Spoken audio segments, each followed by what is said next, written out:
Nisikilize, ukijua Mungu anakupenda usihofu wachawi. Ukijua Mungu anakupenda usihofu waganga, usihofu chochote kile. Kwa sababu gani? Mungu anakupenda.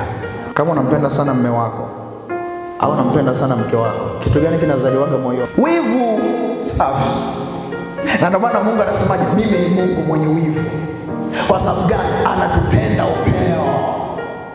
Na ndio maana kama ni mwanamke amempenda sana mume wake, hatataka asimame na binti yoyote. Mume wake akiona anakasirika humu ndani, wivu unainuka. Na mimi nataka nikwambie hivi, na Mungu pia akiona shetani anakusogelea, wivu wake unainuka ndani ya moyo wake. Akiona waganga wanakusogelea, wivu wake unainuka, kwa sababu yeye ni Mungu mwenye wivu.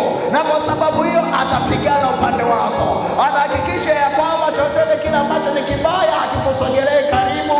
Kama vile wewe ambavyo hutaki mume wako asogelewe na mabinti, kama vile wewe ambaye hutaki mke wako asogelewe na vijana au wanaume, vivyo hivyo na Mungu hatataka shetani akaribie maisha yako.